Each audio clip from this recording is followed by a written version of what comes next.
illustrated with a very simple example of it.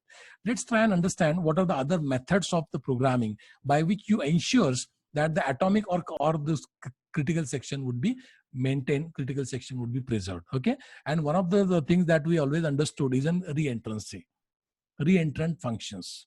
As we always say that RTOS makes use of every function to be in a reentrant way. What does it mean? Every time like we are sharing the data, like we are sharing the variables, we intend to share the functions also, no? Like RTOS functions or any function we might make use in our different tasks.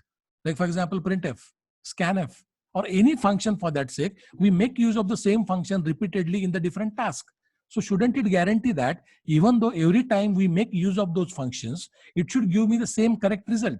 Because being shared a function, the local variables, those are being there with the functions, might be corrupted, might be updated because of the usage of the different tasks for that particular function.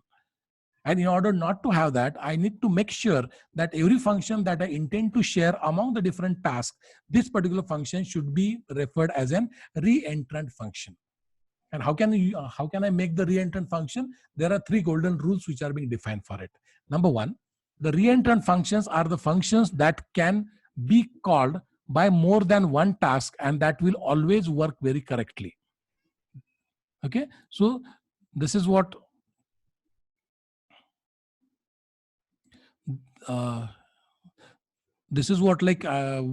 we have to take care that reentrant functions are the functions that can be called by more than one task and that will always work very correctly. This is by definition itself we are supposed to know for it. Okay, the second rule that it says that reentrant functions may not use variable in non-atomic way unless they are stored on stack of the task that called the function. That means every function, when you are defining that as a reentrant one, should have its own private stack. Okay, when you are defining own private stack, there is no fear of having that particular content of the stack to be corrupted, and by that particular way you can ensure that the functions, even though that is getting called by multiple times in multiple tasks, that would continue to execute in its correct fashion. Okay, the third point is reentrant function may not call any other function that are not themselves reentrant. This is what we need to understand. Okay, so when I am calling a function, and within that function, if I am calling any other function, I need to take care that the called function should be of a order of reentrancy. Okay, so reentrant function should not call any other functions which is not reentrant itself. That might cause even the problem in the execution when you have got a multiple calls. Getting my point? Okay. Now with this rule, if I apply, or even one more rule is left out, which is the reentrant function may not use hardware in a non-atomic way. Means it has to make use of the hardware in atomic way. There shouldn't be any multiplexing methodology to access the hardware so that any task can come within that time and take this particular data from the task. Okay, no. At a time, at a given any point of the window, I need to till the sampling period does not get exhaust. Till that sampling period, the task is expected to acquire the sample from the same channel. That is what I refer to be as an accessing the hardware in an atomic way. So that reentrant functions should not make use of the hardware in a non-atomic way. That is in a multiplexed way or in the time domain multiplexed way. I can refer in that way. Okay, fine. So these are the rules. Now, looking at the rules, I want you to find out whether this function is reentrant or not. Let's say I'm defining one Boolean variable called error, f error. Okay, and this f error is being used in the function called display. Okay, and this particular display again makes use of one variable called as an j. Okay, so I want you to find out whether this function is reentrant or not. What are the checkpoints? The very first checkpoint is this particular function called error. This particular function is not defined into as a local variable of this function which makes use of this. This is the number one case where I have the valid reason where I can refer this is not a reentrant function. The second one, as it is being said that this function display should not call any function that itself would be a non-reentrant one. So this function display calls the function called printf. Now, are we very confirmed onto the printf that it will be or it is the reentrant one? So these are the two questions that has to be applied when you are finding out this particular function to be as a reentrant or not. Okay. So according to me, if this printf function is referred to as a reentrant. Okay, and if this function or this particular boolean variable f error, if that would have been defined into the local or a local definition to this particular function display, only in that case this particular function would said to be as an reentrant one. Otherwise there is no scope of referring this function to be as a reentrant. Means if I need to modify this function to be as a reentrant, I need to make the scope of this particular variable, boolean variable, as a local inside this particular function, and the function that I will be using in this within the function, that should be made to be as an reentrant all the time. Okay, so these are the tests, or these are the confirmatory tests that I supposed to get applied when I need to check for any function reentrancy for it. Okay, fine. The next aspect that we are supposed to understand is, as I said you, that the third method is a usage of the semaphore, right? And usage of the semaphore is already being talked of. Okay, so let's try and understand it with an example. Okay, there are two tasks. One task is referred as a button task, second task referred to as a level task. What happens? This button task is a high priority task. Once you press a button, okay, so in response to that particular thing, it will just take the ID, or it will just take the values from the tank level as well as the timing of that particular updation. The two parameters which are being defined into this particular structure called tank data. Okay, tank data structure means what you have maximum number of tanks that is to be used, and you have got the defined the two variables long, that is I tank level and I time updated. Okay, so this particular structure that is being defined. Okay, so this particular structure is being used here in the two ways, right? The content from the structure, like I tank data I, this is a structure, right? So tank data I dot, this is a way of exploring the structure. I think you might know this, right? So tank data I dot I time updated and this particular I tank level, these two entities in a structure are being updated or are being used with a function called printf. So I need to make sure that when these particular entities are being used in the function called printf, there shouldn't be any activity that keeps on happening onto this particular data. So I need to make lock of this particular data. And that is what I'm doing. I'm just making sure that I'm taking the semaphore. I'm making this particular printf to be done with accessing of this particular values, because this particular printf would take the value from this array itself, or sorry, from this structure itself. And that is what I will take this, I will make this, wrap this particular atomic or to be critical section among the pair or with the pair of this take semaphore and release semaphore. This semaphore is being pended with the next level, next task, which also expect to be used as a shared resource of this particular structure.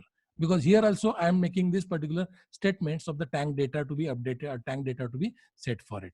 Okay, so that in between, as the two tasks, button task and level task, intend to make use of the shared variables, shared structure. Okay, I need to make that, I may need to make sure that every task, any task which is being running up, that has to make use of the shared structure in a mutual exclusive fashion. That till now, till that particular structure is not being updated completely, not being used completely by a specific task, no second task should be given an access. And that is what the semaphores are being referred, and that is being used. The semaphore which is being taken up in this case, okay, even though something like, for example, in between this particular task, in between execution of this particular function, if some interrupt or task switching happens, this level task could execute. Level task will try to take the semaphore, right? Can it take? No, because it is being already grabbed by this, right? So this, so again the task switch would be there again to this, it would complete it. After completion, it will release the semaphore, and once it releases the semaphore, the second task, when it makes a multi-switch, whenever the time it will make a multi-switch, it can make use of this.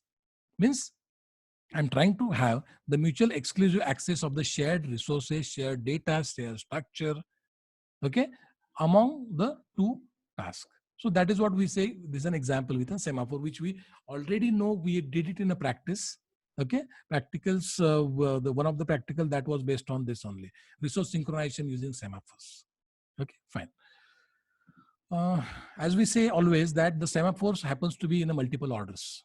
Like it's not essential that in an application you will have only one semaphore to be used for resource synchronization and all. You might have n number of semaphores to be used for an applications. So when you're using n number of semaphores and application, that becomes a scenario of adopting or making use of the multiple semaphores.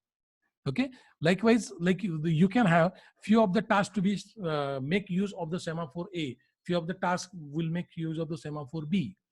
Okay. So when we have multiple semaphores, we can have multiple tasks to be made use of that semaphore for the multiple shared data to be accessed or shared data to be made use in a judicial fashion.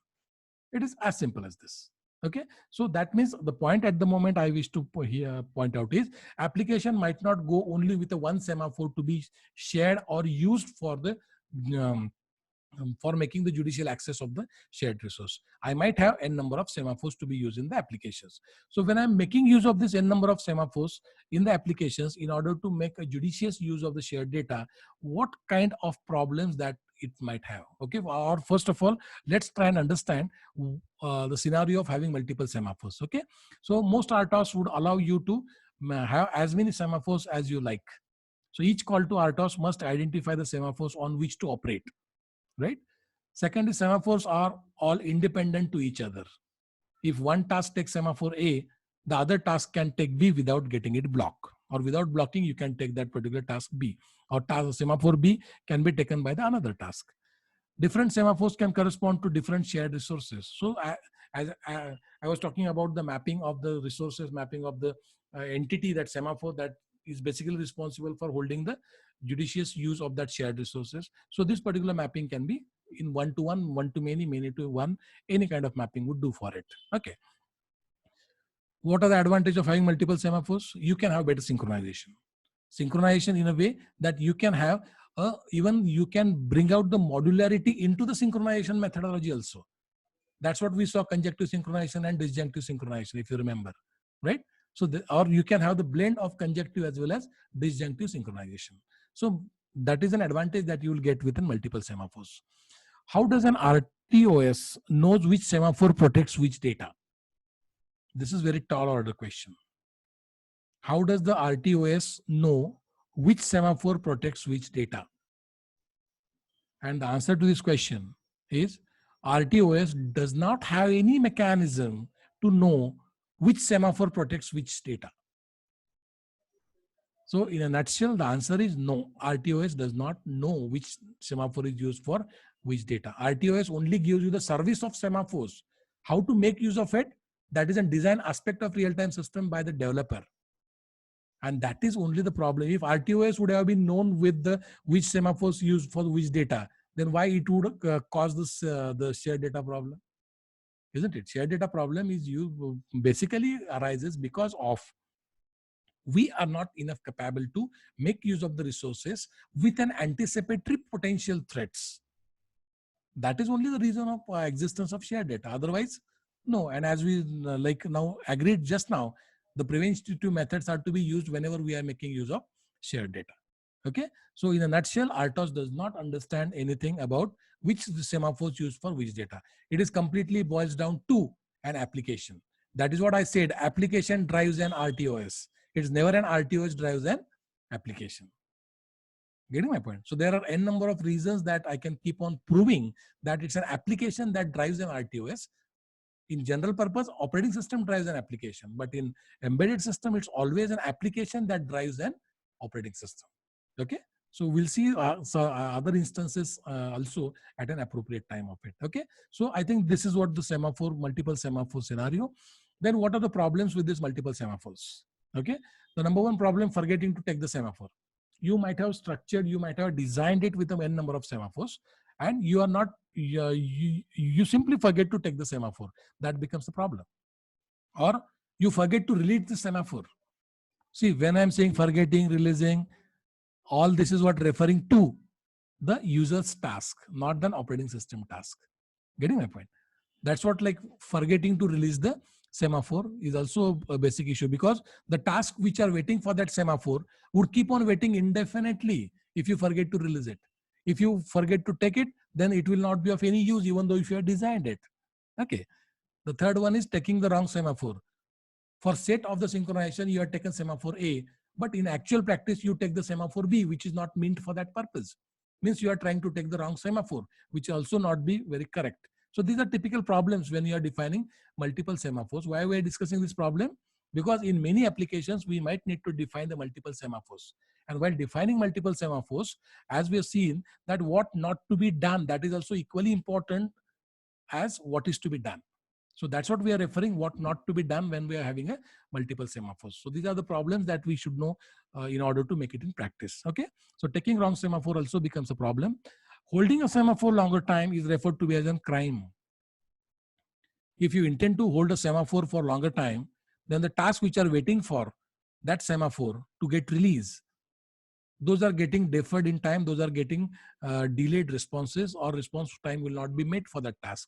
And that is what you are giving an injustice to the task which you made to wait on the semaphore, and you are not ready to release that semaphore early, or at least whenever you are supposed to do that.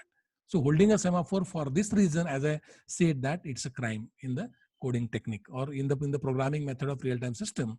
Holding a semaphore for a longer time is referred to be as a crime. Okay, so these are the typical problems that happens with the multiple semaphore, and that particular problem, if not being used in very judicious fashion, you might cause up with a situation called as a deadly embrace condition. What is a deadly embrace condition and what are the typical problems? Let's try and understand it very quickly. Okay, fine. So you can see that this is a typical problem that we call as a priority inversion problem. And solution also is supposed to be discussed right here on the slide itself. That's what I have not made the two separate slides of it. Okay. The problem that happens to be priority inversion, and second problem that happens to be priority inheritance. I think with the background of discussion that we had till now, it's very easy to understand this priority inversion problem at the moment. Okay. Let's see what is this problem is all about. Okay. Let's say that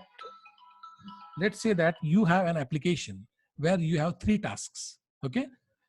Task C, task B, and task A.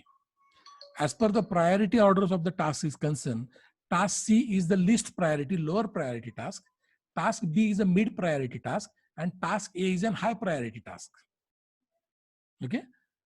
So C is low priority task, B is high priority task, and A is highest priority task. Now let's take up a situation where the task C takes a semaphore that it shares with task A. The semaphore, you are designing a system where the semaphore is shared between task C and task A. Task C happens to be lowest priority, task A happens to be highest priority. Okay, so let's say a situation where task C takes a semaphore that is being shared with the task A, highest priority semaphore. Okay, so after taking up the semaphore, before releasing of a semaphore from the task C, there happens the multitasking, and with a priority based preemptive scheduling, task B becomes ready before you release the semaphore from task C, which is lower priority, which semaphore is shared with task A, which is highest priority. Getting the situation? Okay, so the multitasking happens because high priority task would preempt the low priority, as we know, right? So before releasing of the semaphore, task B preempt the task. So task B continues execution. So task B gets a message in its queue, for example, and unblocks itself, and RTOS switches to task B. Okay, so when task B is running, so it runs for some amount of time. Okay, then task A gets some message, or task A becomes ready. So task A should be running now. So task A runs for this, okay, and unblocks. RTOS switches to task A, for example, here at this moment. Okay, and during the task A execution, what it expects? It expects that it tries to take the semaphore, which is being shared by task C. But can it take it?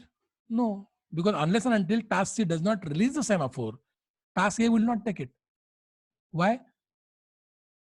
Because task A is expecting that semaphore to be released from task C. Can task C release it? No. Why? Because currently task C cannot be executed because high priority task is running. Okay, so task A basically gets preempted, or sorry, task A basically gets blocked because semaphore is not being available. And that is what the next high priority task is.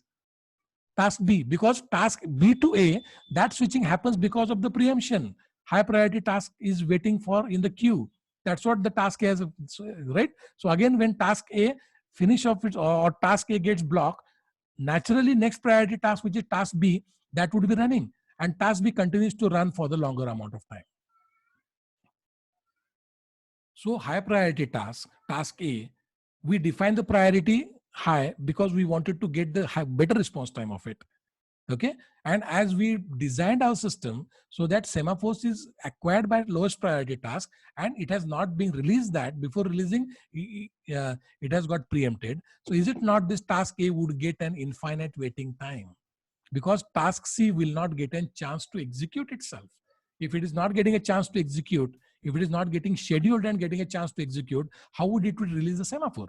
And unless it is not getting a release semaphore, how the task A which waited for that semaphore would get it and would execute it? So in a way, task A would be waiting forever.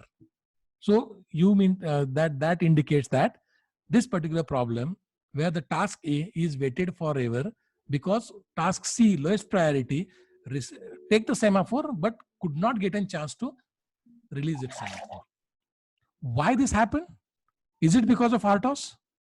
No, because you have designed the system in a way, where you are making the semaphore A to be a semaphore to be shared between lowest and highest priority task. And something goes wrong, and because of which highest priority task will not get a chance to execute. So lowest priority task will not get a chance to execute. As simple as this. If this is the case,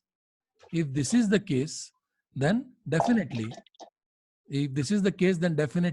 this task A would get this task A will be having this particular task to be running for an infinite amount of time, waiting for infinite amount of time. Getting my point? So this particular problem is referred to be as a priority inversion problem. It happens because the task priorities cannot be satisfied.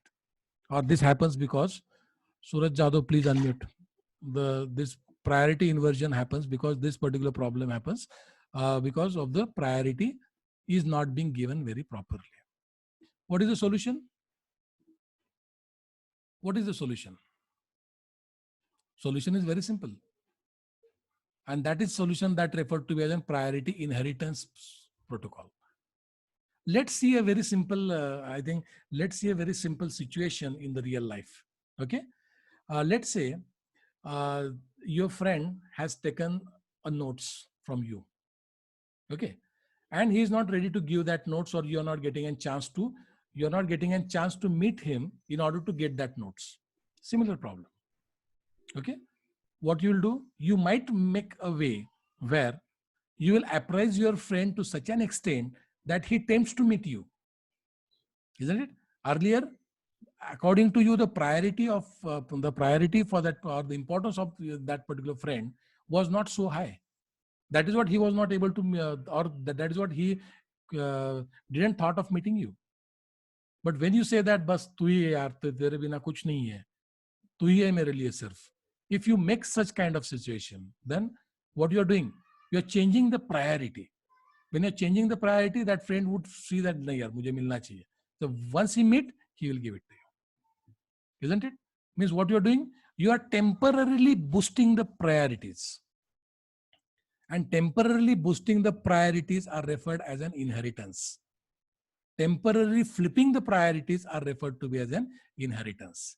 So in this case also, what you can do, once you get to know that these particular things are getting caught into priority inversion, what you can do, you can change the priority of the task. You can change the priority of the task. You can toggle, or you can exchange the priority of the task between task C and task A, so that task C becomes the highest priority, so that it will get a chance to execute. Okay. When it gets a chance to execute, it will release the semaphore, so that the task A, which was waiting, might get a semaphore. And once the काम हो गया इसका, task C has released the semaphore, you can immediately flip, or you can immediately restore the priority of that task back to its normal. This is what we say, temporarily boosting the priority with the help of priority inheritance protocol. Getting this? So this priority inversion happens to be a problem, and inheritance is referred to be as an temporarily boosting the priorities. And in MuCOS2, in MicroC OS2, we have an API called as an OS task change prio. OS task change prio, and as an argument, name of the task, old priority and new priority. Means this particular problem was anticipated in the operating system design also. That is what an API is being created, API is being facilitated so that the application program during even the runtime can change the priorities. Because we tend to define the priority statically. Getting my point? Because we believe that before an application gets executed on the platform, before an application gets executed onto the actual hardware, it should be executed on the paper first. So design carries a lot importance into this real-time system. Getting my point? So I think this priority inversion and inheritance protocols are being now known to you. Fine. So let's move on to the last part of this particular discussion, called as a deadly embrace condition. Because when we use a multiple semaphores, what kind of things that would happen, that is a demonstration of it. That's we call as a deadly embrace example. Okay. Now you can see this particular example where we have got the two tasks. Okay. Task 1 and task 2. Both the tasks are sharing two semaphores, which we are defining as a semaphore A and semaphore B. This AMX is an operating system, real-time operating system. Okay. So AMX ID H semaphore A, that as we know that semaphore pointers and all that we have seen it. No? So this AMX is an operating system where the two semaphores are being defined with the data structures of it. Okay. So these two tasks are making use of these semaphores. What it happens? See, when let's say that task 1 is of high priority, for example. So task A starts running. So it will reserve the semaphore. It will take the semaphore RSV, that stands for reserve, right? So it will reserve the semaphore A, it will reserve this, and again, consequently, it will reserve the semaphore B. These two are the, again, the parameters like the timeouts and all that. Okay. So initially task 1 takes the semaphore and then semaphore A, then it takes semaphore B, then it does this A is equal to B, for example, and then it releases the semaphore B and releases the semaphore A. And again, the task B would do on it. Prima facie, this particular things will not seems to have any problem. How? Because the order in which the semaphores are taken, okay, it is released in the opposite order, and it is the next task is also taking this in a order in which it is being released. So there really doesn't have any problem as such. As such, it's being seen from a logical proceedings of this particular example. Okay. Now, where does the problem occurs?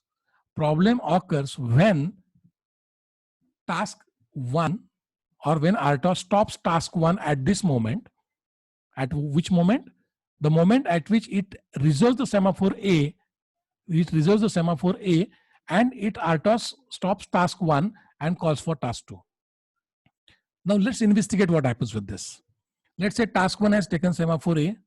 Okay, it has resolved, it has taken semaphore A. So, and the task switch has been made. So it will go to task 2. What task 2 will try to do?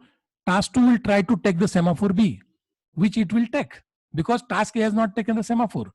Value of semaphore is 1. If it is a counting semaphore or binary semaphore, right? Value of semaphore is 1. So so task 2 can take the semaphore. Then task 2 will try to take the semaphore A. Can it take? No, because task 1 has not released it yet.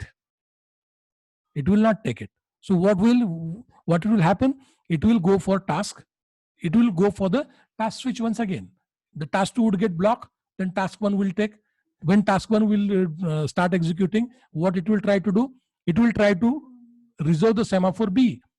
But semaphore B has been taken by task 2. Has it released? No. Can the task 1 continues any execution? No.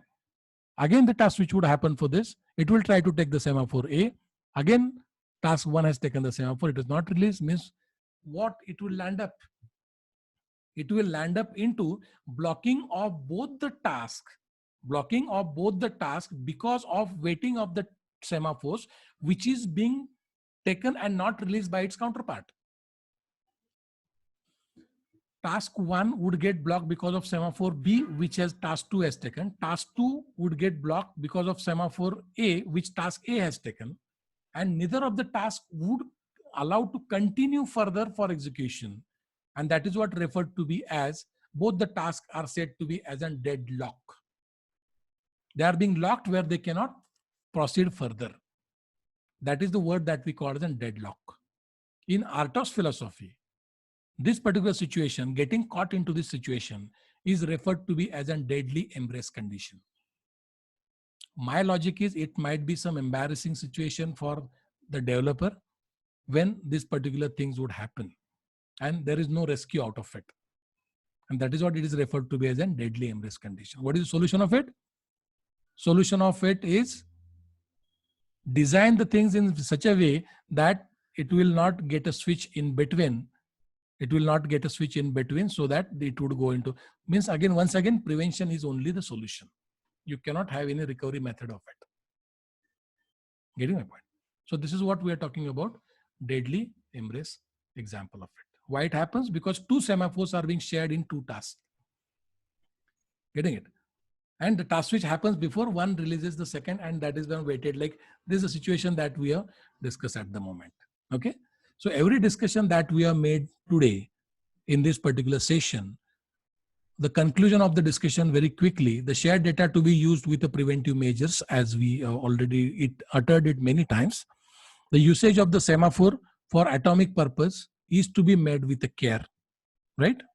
And third one, task priority to be assigned with anticipated threats of the priority inversion problems.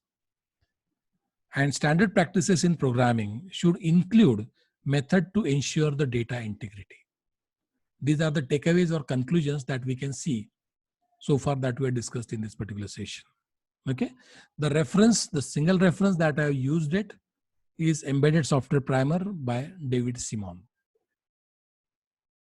Okay.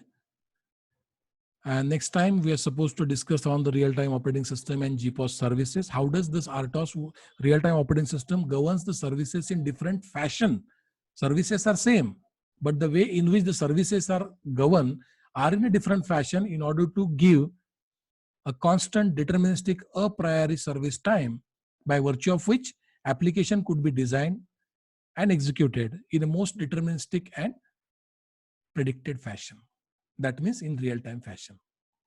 This is what we are supposed to understand next time as a concluding part of this particular unit also. Okay. I really thank you for joining this particular session, even on holiday. I record it even on holiday. You joined this particular session. I'm very much thankful for this.